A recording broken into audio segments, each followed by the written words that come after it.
Telangana deputy CM Bhatti Vikramarka ఇవాళ కర్నూలు జిల్లాలో పర్యటించనున్నారు. పిన్నపురంలోని ఇంటిగ్రేటెడ్ రెన్యూవబుల్ ఎనర్జీ ప్రాజెక్టును ఆయన సందర్శించనున్నారు. అనంతరం ఉమ్మడి కర్నూలు, నంద్యాల జిల్లాల కాంగ్రెస్ నాయకులతో సమావేశమై కాంగ్రెస్ పార్టీ బలోపేతానికి తీసుకుంటున్న చర్యలు, ప్రణాళికలపై చర్చించనున్నారు.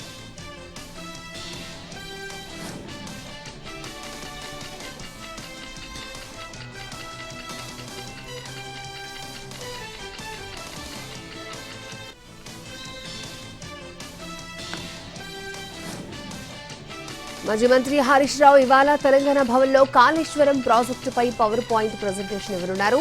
ప్రాజెక్టు కూలిపోయిందని కాంగ్రెస్ చేస్తున్న ఆరోపణలపై పవర్ పాయింట్ ప్రజెంటేషన్ ద్వారా కౌంటర్ ఇవ్వనున్నారు.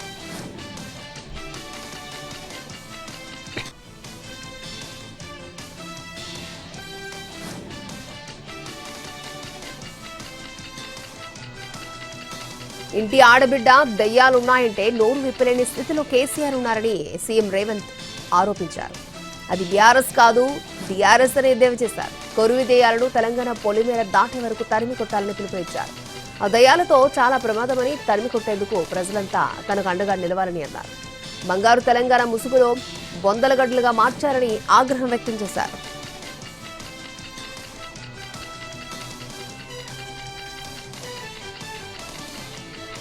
కృష్ణా, గోదావరి డెల్టాకు తక్షణం నీరివ్వాలని, తుఫాన్ల ముప్పు తప్పేలా పంటకాలం ముందుకు జరగాలని సీఎం చంద్రబాబు అధికారులకు స్పష్టం చేశారు. శాస్త్రీయంగా వాటర్ ఆడిటింగ్, వాటర్ మేనేజ్మెంట్ జరగాలని సూచించారు.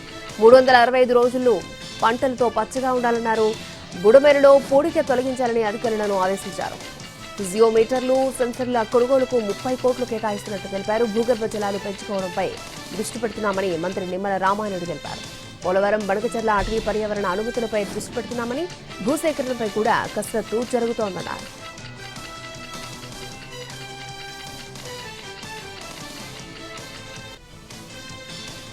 పోలవరం, బడకచర్ల ప్రాజెక్టుకు సంబంధించి తెలంగాణ నేతల అభ్యంతరాలపై స్పందించారు మంత్రి నిమ్మల.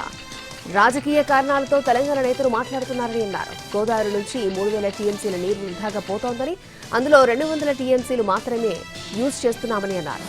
ఈ విషయాన్ని తెలంగాణ కూడా అర్థం చేసుకోవాలని కోరారు. నదుల అనుసంధానం జరిగితే దేశంలో కరువు కాటకాలు ఉండవని అన్నారు.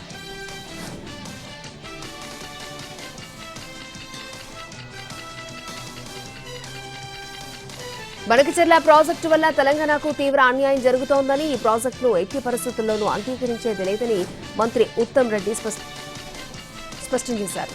ఈ ప్రాజెక్టు అంతరాష్ట్ర జల వివాదాల పరిష్కార నిబంధనలకు, జీఆర్ఎంబీ, సిడబ్ల్యూసీ మార్గదర్శకాలకు, అపెక్స్ కౌన్సిల్ ఆదేశాలకు పూర్తిగా విరుద్ధంగా ఉందని ఆయన తీవ్ర ఆక్షేపణ వ్యక్తం చేశారు. ఈ అంశంపై తమ అభ్యంతరాలను వివరిస్తూ కేంద్ర జలశక్తి శాఖ మంత్రి సిఆర్ పాటిల్, ఆర్థిక మంత్రి నిర్మలా సీతారామన్లకు ఇప్పటికే లేఖలు రాశారు.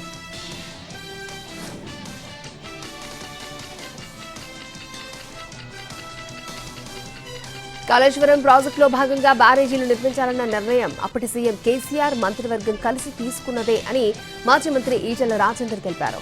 కాళేశ్వరం ప్రాజెక్టుపై విచారణలో భాగంగా శుక్రవారం జస్టిస్ పినాకీ చంద్రఘోష్ కమిషన్ ఎదుట ఆయన హాజరయ్యారు. 18 నిమిషాల పాటు కమిషన్ అడిగిన ప్రశ్నలకు ఆయన జవాబులిచ్చారు.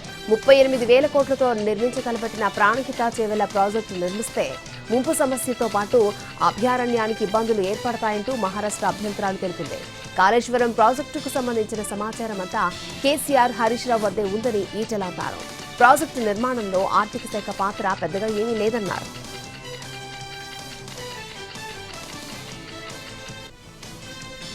ఈ నెలలోనే పీసీసీ కార్యవర్గ నియామకంతో పాటు మంత్రివర్గ విస్తరణకు అవకాశం ఉందని టీపీసీసీ చీఫ్ మహేష్ కుమార్ గౌడ్ అన్నారు. ఎమ్మెల్యేలు తమ పనితీరును సమీక్షించుకోవాలని హితవు పలికారు. గాంధీభవన్లో కరీంనగర్ పార్లమెంటరీ నియోజకవర్గ నేతలతో మీనాక్షి నటరాజన్ సమావేశమయ్యారు. ఈ టైంలో మహేష్ గౌడ్ కీలక కమెంట్లు చేశారు. మెజారిటీ ఎమ్మెల్యేల పనితీరు సరిగ్గా లేదు, మార్చుకోవాలని సూచించారు.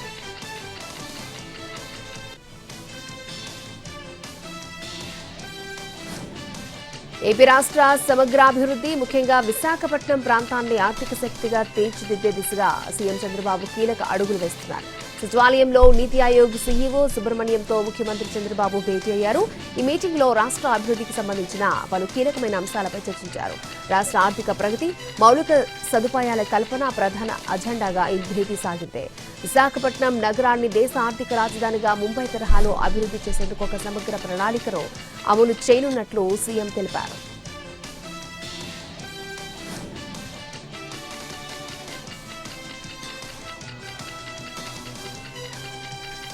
కేసీఆర్ పాలనంతా అరచేతిలో వైకుంఠమేనని, పాలమూరు రంగారెడ్డి ప్రాజెక్టు పేరుతో అదే ప్రయత్నం చేశారని డిప్యూటీ సీఎం భట్టి ధ్వజమెత్తారు.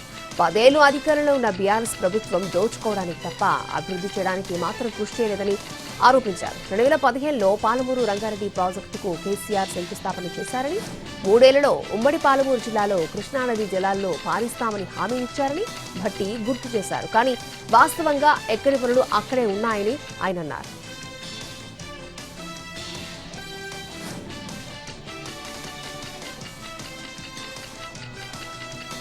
పట్టణాల్లోని మురికివాడల్లో నివసిస్తున్న పేదలకు అక్కడే ఇందిరమ్మ ఇల్లు నిర్మించిస్తామని మంత్రి పొంగులేటి తెలిపారు. పేదల ఉపాధికి ఇబ్బంది రాకుండా ఉండేందుకు ఈ నిర్ణయం తీసుకున్నట్టు చెప్పారు. పేదల సొంతింటి కల నెరవేర్చాలనే లక్ష్యంతో రాష్ట్ర సర్కార్ ప్రతిష్టాత్మకంగా ఈ పథకాన్ని చేపట్టినట్టు చెప్పారు. ఇప్పటికే గ్రామాల్లో ఇందిరమ్మ ఇళ్ల నిర్మాణంపై ఒక కొలిక్కొచ్చినట్టు తెలిపారు.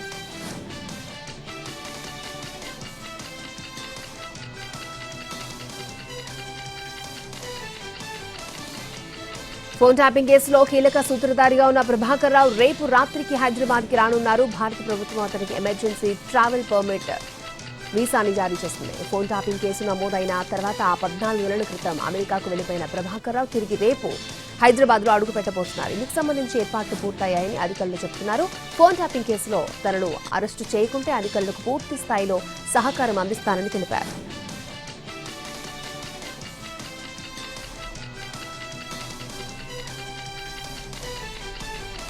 ఏపీ లిక్కర్ స్కామ్ కేసులో 5 నిందితుల బెయిల్ పిటిషన్లపై విచారణ వాయిదా పడింది. లిక్కర్ కేసులో రాజకేశిరెడ్డితో పాటు చాణక్య, ధనుంజయ రెడ్డి, కృష్ణమోహన్ రెడ్డి, బాలాజీ గోవిందప్పలు నిందితులుగా ఉన్నారు. బెయిల్ కోసం ఏసీబీ కోర్టును ఆశ్రయించారు. ఇరు వాదనలు విన్న ధర్మాసనం విచారణను ఈ నెల 10కి వాయిదా వేసింది.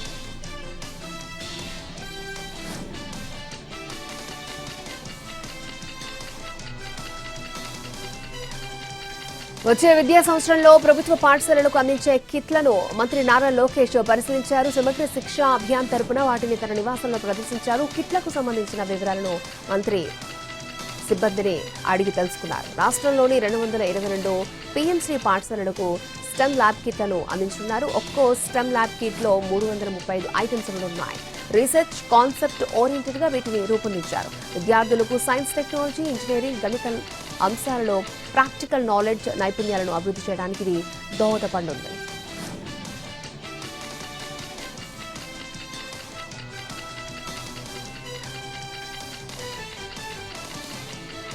రాబోయే గణేష్ ఉత్సవాల నేపథ్యంలో హైదరాబాద్ లోని ఖైరతాబాద్ మహాగణపతికి నిన్న కర్ర పూజ జరిగింది. 71వ వేడుకల కోసం ఈ క్రతువుతో ఏర్పాట్లను మొదలుపెట్టారు నిర్వాహకులు.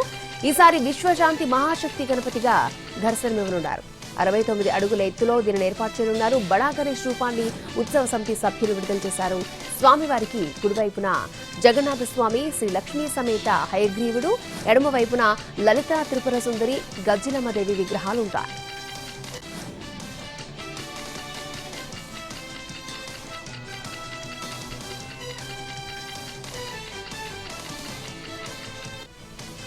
తిరుమల శ్రీవారి దర్శనార్థం శ్రీవారి మెట్టు మార్గాన కాలినడకన వెళ్లే భక్తులకు అలిపిరి భూదేవి కాంప్లెక్స్ లో దివ్య దర్శనం టోకెన్ల జారీని టీటీడీ ప్రారంభించింది.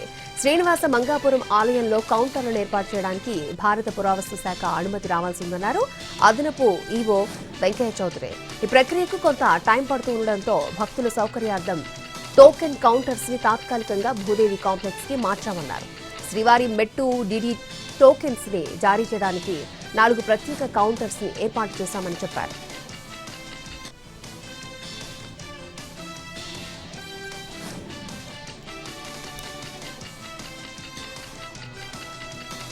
ఓవైపు ఎన్కౌంటర్లు, మరోవైపు లొంగుబాట్లతో మావోయిస్టు పార్టీ మనుగడ ప్రశ్నార్థకంగా మారింది. ఆపరేషన్ కగార్లో భాగంగా అడవులను భద్రతా బలగాలు జల్లెడపడుతున్నాయి. దీంతో పార్టీలో పెద్ద దిక్కుగా ఉన్నవారు ఒక్కొక్కరుగా నేల కొరుగుతున్నారు. ఇటు చాలా మంది పోలీసుల ముందు లొంగిపోతున్నారు. మహారాష్ట్ర గడ్చిరోలి జిల్లాలో 12 మంది మావోయిస్టులు పోలీసుల ముందు లొంగిపోయారు.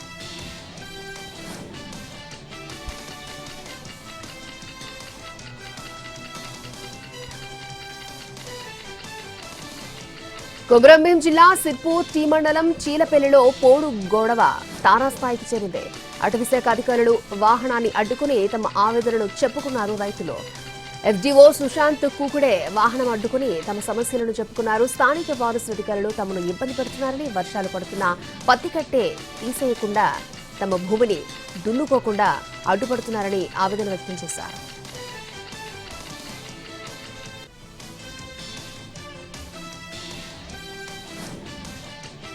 హనుమకొండ ట్రాఫిక్ పోలీసులు వినూత్న ప్రయత్నం చేశారు. ఈ మధ్యకాలంలో యూత్ బైక్లకు అధిక పొల్యూషన్ చేసే సెన్సార్లతో హల్చల్ చేస్తున్నారని గుర్తించారు. అధిక పొల్యూషన్ చేస్తూ పట్టుబడిన వాహనాల నుంచి తీసేసిన సైలెన్సర్లతో వరంగల్ సిపి ఆఫీస్ ముందు బారికేడ్ల ఏర్పాటు చేశారు.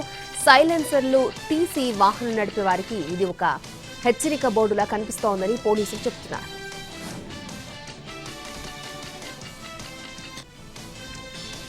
విజయవాడ శాతవాహన కళాశాల వ్యవహారంలో కీలక పరిణామం చోటు చేసుకుంది. సొసైటీ భూమిలోకి అక్రమంగా ప్రవేశించారని టీడీపీ ఎమ్మెల్సీ ఆలపాటి రాజేంద్ర ప్రసాద్ ఫిర్యాదు చేశారు. మరోవైపు సుప్రీంకోర్టులో కేసు విత్డ్రా చేసుకున్నట్టు తన సంతకాన్ని ఫోర్జరీ చేశారని సొసైటీ వ్యవస్థాపక సభ్యుడు ప్రజాపతిరావు పోలీసులకు ఫిర్యాదు చేశారు. పోలీసులు కేసు నమోదు చేసుకుని విచారణ చేపట్టారు. బోయపాటి శ్రీకృష్ణ, వంకాయలపాటి శ్రీనివాస్, రమా సత్యనారాయణపై కేసు నమోదు చేశారు సూర్యారావుపేట పోలీసులు.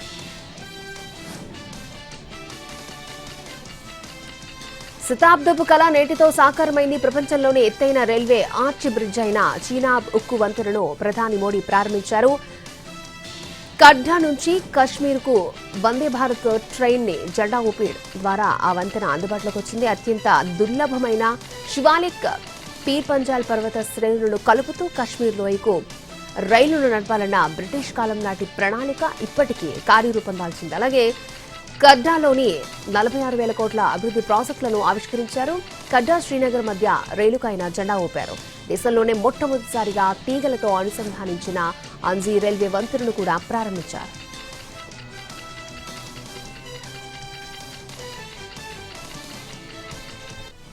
చీనాబ్ వంతెన ప్రారంభోత్సవం జమ్మూ కశ్మీర్ పురోగతికి ప్రతిబింబమని అన్నారు మోడీ. ఎవరు ఎన్ని కుట్రలు పన్నినా కశ్మీర్లో అభివృద్ధిని ఆపలేరన్నారు. పెహల్గాం ఉగ్రదాడి తర్వాత తొలిసారి కశ్మీర్ లోయలో పర్యటించిన ప్రధాని ప్రపంచంలోనే ఎత్తైన బ్రిడ్జిగా నిలిచిన చీనాబ్ వంతెనను ప్రారంభించారు. ఉగ్రవాదులకు తగిన గుడిపాఠం చెప్పామని అన్నారు. పొరుగు దేశం పర్యాటకానికి, మానవత్వానికి వ్యతిరేకంగా ఉందని పాకిస్తాన్పై నిప్పులు చెరిగారు. మన పర్యాటకాన్ని దెబ్బతీసి పేదల పొట్టగొట్టాలని చూస్తోందని మండిపడ్డారు.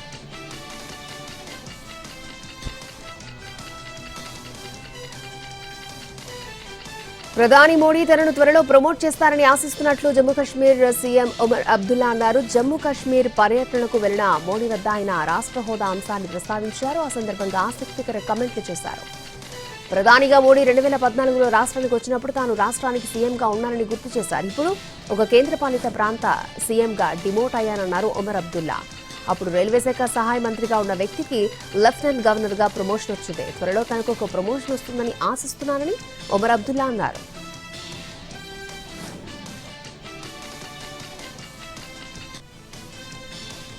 ఢిల్లీ సీఎం రేఖా గుప్తాను చంపేస్తానంటూ ఒక దుండగుడు బెదిరింపులకు పాల్పడ్డాడు.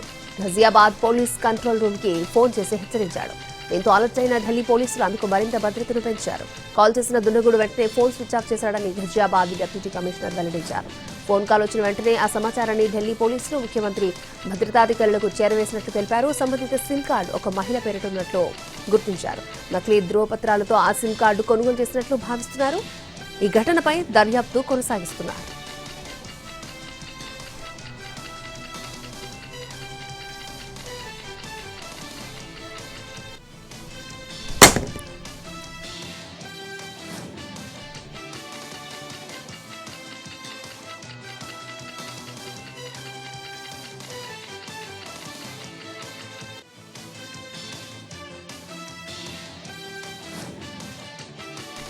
కెనడాలోని ఆల్బెర్టాలో ఈ నెల 15 నుంచి 17 వరకు జరగనున్న G7 సదస్సుకు భారత్కి ఆహ్వానం అందింది. ఈ మేరకు ప్రధాని మోడీకి కెనడా ప్రధాని మార్క్ కార్నే ఫోన్ చేసి సదస్సులో పాల్గొనాలని ఆహ్వానించారు.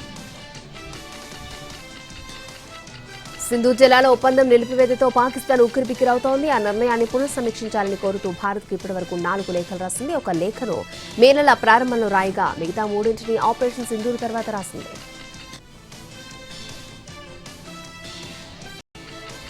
అంచనాలకు తగినట్టుగానే ఆర్బీఐ మరొకసారి కీలక రేట్లను తగ్గించింది. అయితే ఈసారి గతం కంటే రెట్టింపు 50 బేసిస్ పాయింట్లు తగ్గించి కీలక రెపో రేటును 5.50% చేర్చింది. ఆర్బీఐ తీసుకున్న ఈ నిర్ణయంతో ఎంట్రీ లెవెల్ ఇళ్ల కొనుగోలుదారులకు ఇళ్లను కొనేందుకు ప్రోత్సాహం కలగనుంది.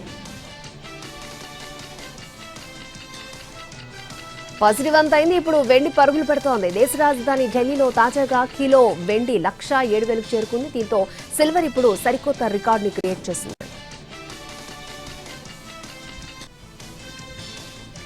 అక్కినేని అఖిల్ వైవాహిక బంధంలోకి అడుగుపెట్టాడు. జైనబ్తో ఆయన వివాహం జరిగింది. మెగాస్టార్ చిరంజీవి కుటుంబం, రాజమౌళి కుటుంబం, ప్రశాంత్ నీల్, నటుడు శర్వానంద్తో పాటు పలువురు సినీ రాజకీయ ప్రముఖుల మధ్య ఈ వేడుక జరిగింది.